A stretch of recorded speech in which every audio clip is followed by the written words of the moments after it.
We continue our AI journey, right, with Grace Francisco, who is at Pangea, about the new developer dance. Hey, Grace, how are you? Great. Hi, Mehdi. Thank you. Super happy to be here. Yeah, really happy to have you. So let's share what you have for us, and let's go. Great. Well, thank you very much. I know that for many of you, you've been going from session to session here. And let me get this going to the next slide. And so you can't get away from the fact that you probably need to take a little bit of a break. And so I'm going to help you with that because we're actually going to do a dance. So let me facilitate that right now. Since we're very short on time, I did have a video on this, but the video doesn't actually work. So we're going to do this live.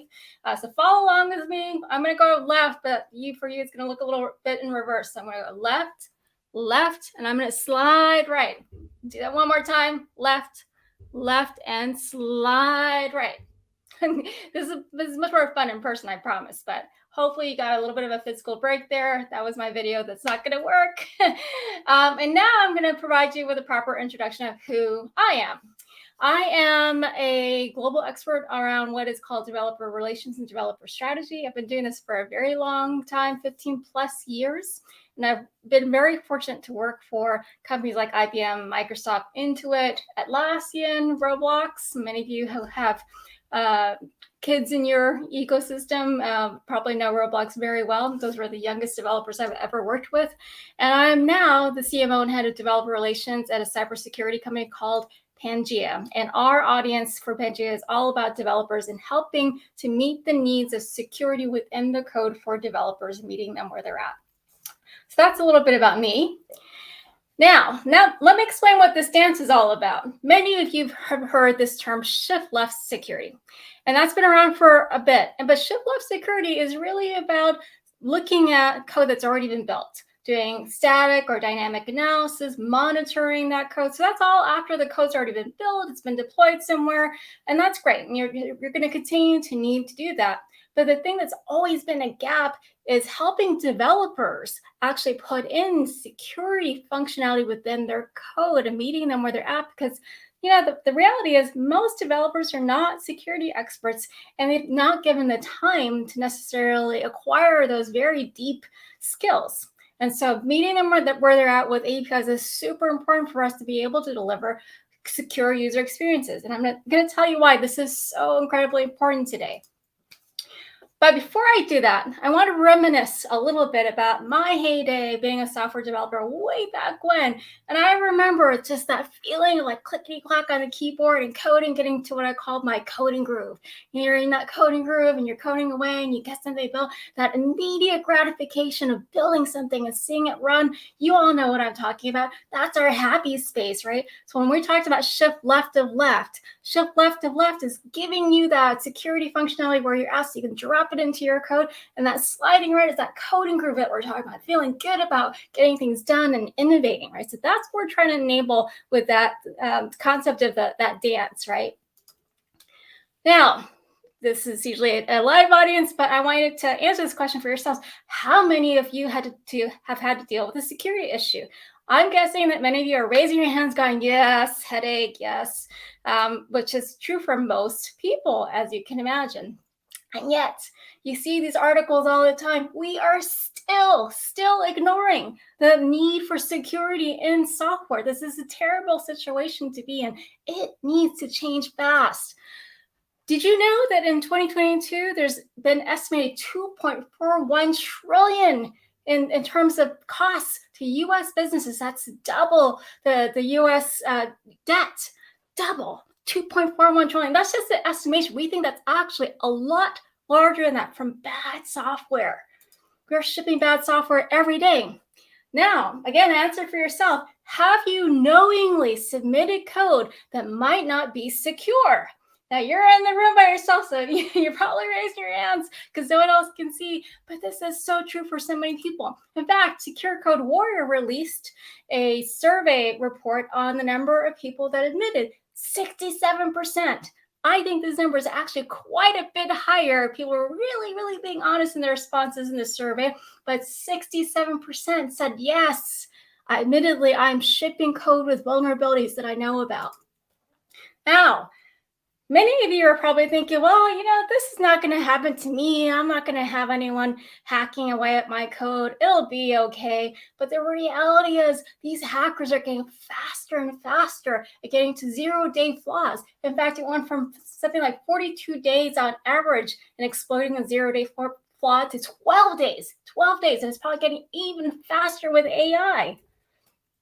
And again, answer for yourself. And hopefully you know the answer is most of you, in fact, are probably raising your hands. You are dealing with PII in your application code. If you have anything that has a web interface or a mobile interface, any application interface, you are probably dealing with PII, personally identifiable information, like phone numbers, like email addresses. And GDPR is probably applicable to even if you're not in Europe, because that actually follows EU citizens no matter where they are in the world. So these are things that are of concern for most application developers.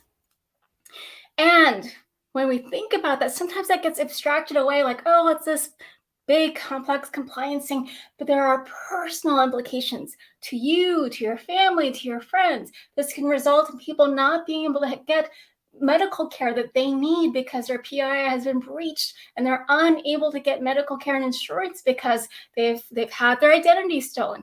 Or in this case that's covered here, this woman was stalked by an ex-boyfriend who was able to get her information because it was breached. So these things have real personal cascading issues to many of us and to our friends and family. And that's something that we need to really embrace as a software developer community. We can't keep thinking about this as an afterthought. And fast food held hostage. Many of you, I know, you're busy, you're getting fast food. This was in the UK. 300 fast food chains were shut down because they were held hostage. All of their data was taken from them. They weren't able to get back into their own servers. And the sad thing about that is they kind of proclaimed, oh, it's okay. And one day we're able to turn this around. The ransomware case only took over corporate data, no PII, no consumer information was breached. Well, sadly, 83 days later, they actually had to admit that, in fact, yes, consumer data was, in fact, breached. And the sad reality is the mean time to resolution for many of these web-facing applications is 58 days. 58 days. That was worse than the 58 days. There's so much in the news that we need to be thinking about and really embracing the responsibility around. Colonial pipeline ransomware attack. I know many of you remember this, especially in the news when people are going to gas stations and filling these plastic bags. They were in a panic about not having fuel in the peak of summer, right? So they were going to gas stations filling up with fuel. This is a serious attack on the U.S. environment, right? U.S. infrastructure. And that actually took quite a bit of time, and the ransom was actually paid out. But the solution took so long that they actually had to go to their default backup plans to get things back up and running. Now, the sad reality about that is these gas pipeline facilities, they're not covered under the same mandates federally around their security protocols. And so they're on really old software that is so prone to attack. And that is a sad situation for us.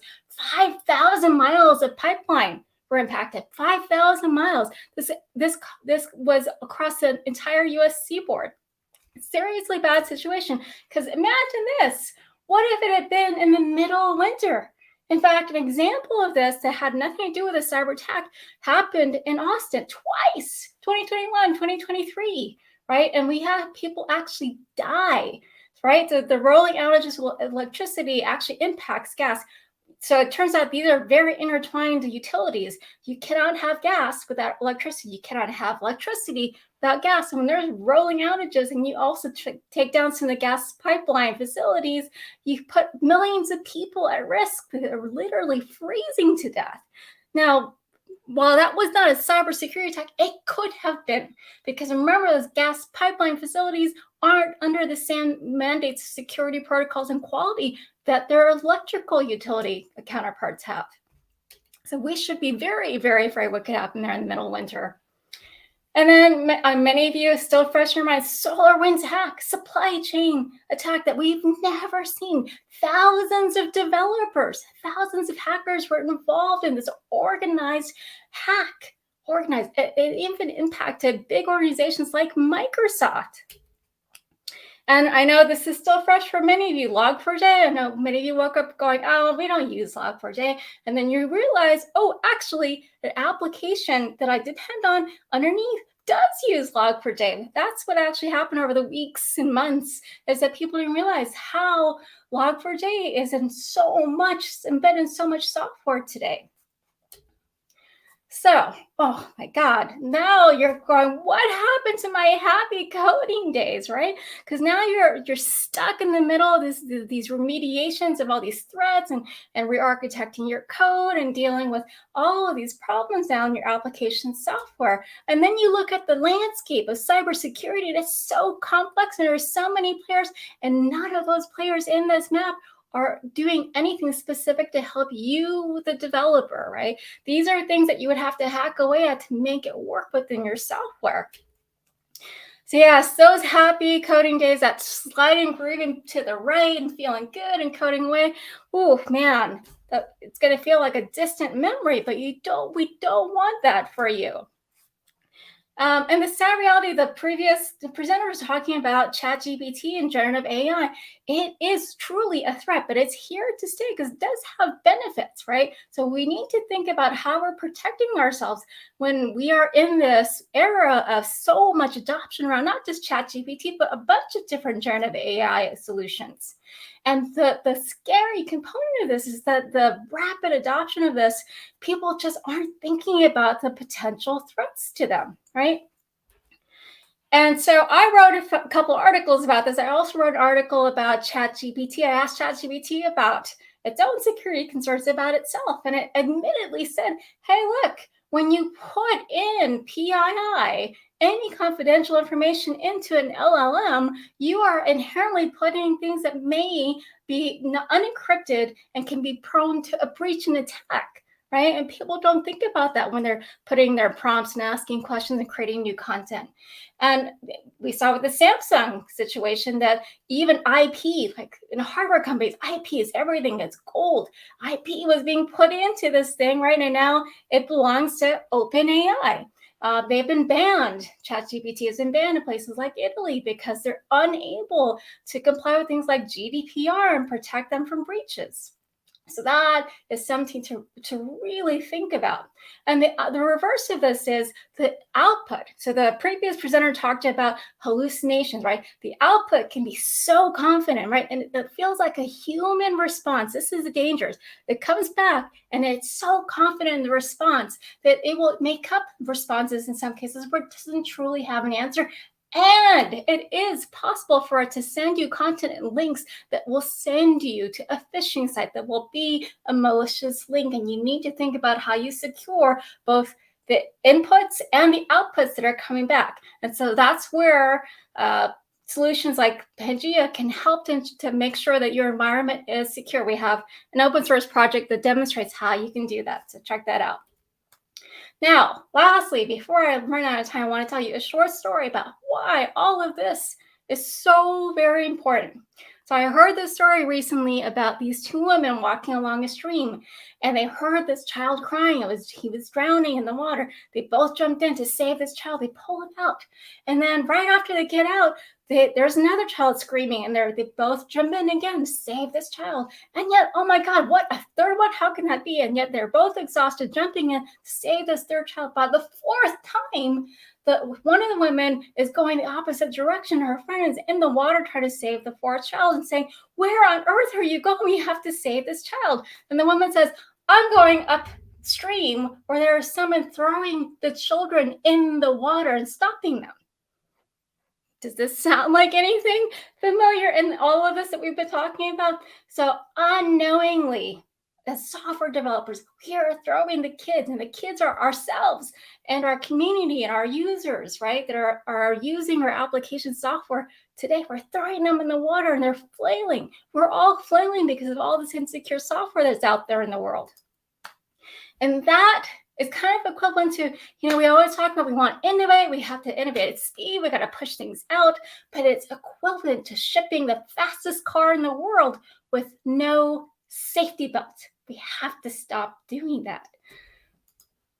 So CISA has recently been publishing alongside the NSA and other 6 nation states around this need for software developers in the vendor community to embrace our responsibility finally around securing our software, making and delivering software that is secure user experiences at the end of the day and by default. So important, right? And so they have actually published a white paper that talks about secure by design principles and secure by default and what it takes to deliver that. And it is a culture shift that we all need to embrace in terms of that responsibility. So I need you all to really consider this. I need you to consider that you need to continually educate. I know many of you are, and you're investing in this, and it does take time, but this is a continual education process around the security components, the security requirements and compliance pieces, and we need to do that. And I would say also we as leaders, engineering leaders, developer leaders, security leaders, we need to help lead that culture shift and take that responsibility as a community and make it top of mind for you and your fellow developers. Security is about safety, going back to that safety harness and the racing car.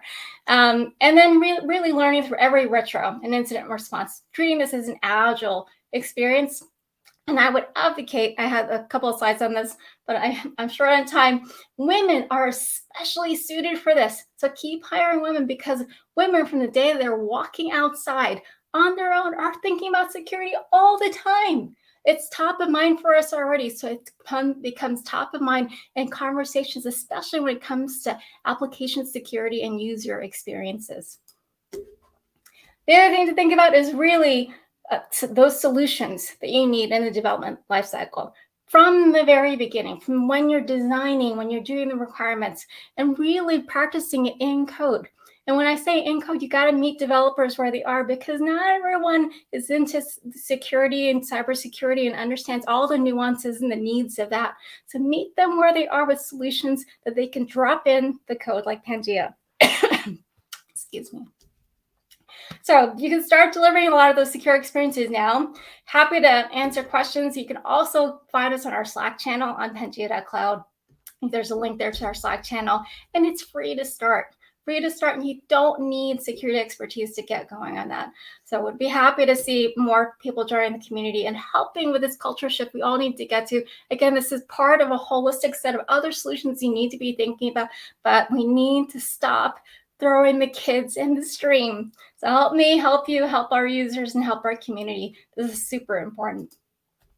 And remember, the dance, right? You want to shift left, and then slide right. This is the thing that I want you to remember. It is a dance. It's a good dance. You want to get back to that good coding groove, innovating at speed, but delivering safe user experiences. And with that, I'm leaving you with this one slide. Remember the dance, and that shift left of left is all about embedding security from day one with design and coding it by default. And getting back to your good coding groove and continuing to innovate. Thank you. This is my speedy version of this presentation. Yeah, thank you very much, Grace. It really seems that 2.4 trillion, right? This is what you said, right, about the bad software. That's the estimated amount. It's probably a lot more than that. They were still calculating the amount. Yeah. So that's really twice the US debt. Yeah. Twice. Yeah. So, but to your mind, you talk about the mindset, you talk about a lot of things. The tools are also there, more and more tools, more and more platforms. But let's say for you, what's the low-hanging fruit? The low-hanging fruit is this: being able to call APIs into the code and not requiring your developers to build all that security expertise from day one. Not everyone's going to get there at the same speed. Not everyone gets the luxury of time to do it. Excuse me. So it's super important to meet them where they're at and provide them with things like Okta, right, for Authn, or Pangea for redact and embargo, and Intel services to help you understand the URLs and files that you're working with and the threat they might be presenting you. Yeah, so there's a saying I like in security, is that security was too important 20 years ago to let someone else to do it for you, but now security is too important to do it yourself, right? So it's better to let someone do it for you. Do you agree with that one? It is something that it has to be a collaborative community process, right? So when I talked about the culture shift, right now in many organizations, there's this wall of friction between devs and security that needs to come down. They need to work together in order for this to change. We also one question about why you named Pangea. Is there any specific reason? Because you gather all the continents into one. It's about bringing all the continents into one. It's about bringing all of these fragmented cybersecurity solutions that aren't in one platform to one developer platform to make it very easy for developers to use.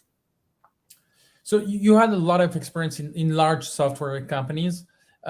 Today, with the new LLM, friendliness and this new and the talk we had before showing all the new attacks that actually LLM provides. Do you think what's the opportunity, but what's also the threat, that companies are facing, and why security is even more important than ever? LLMs are here to stay, right? They're not going away because they do actually help with content generation, with solution generation, with coding in some cases. So we should expect that to be here. The threats that I talked about and helping users understand what they should not be putting in there in terms of PII, make sure it's redacted properly so it doesn't end up unencrypted into the LLM itself, because that then has this potential of breaching the PII in other places that it's not meant to be. And then protecting the users for the potential output that comes back in the response, right? Because again, it's conversational. It feels like humans giving the response. It's making sure that they're not clicking on malicious links, going to malicious sites, and understanding that, hey, the response isn't perfect. I mean, right now, we're in the infancy toddler phase of all of this, and we need to be cognizant of that. And there's still a lot of training and teaching and awareness that we need to drive as a technical community to especially accommodate users who have no idea. They think that the responses are perfect responses that they can use. We've seen incidences where a lawyer was disbarred recently because it was using content that was generated from a hallucination from an LLM that sounded so true, but none of it was true, right? So this is happening on a regular basis right now. So yeah, totally understand. So let's as a last word. So what's the reminder? It's like shift left, slide right. Okay. You got it. Yeah, thank you very much, Grace. Thank you for your presentation. Thanks for having me. Cheers.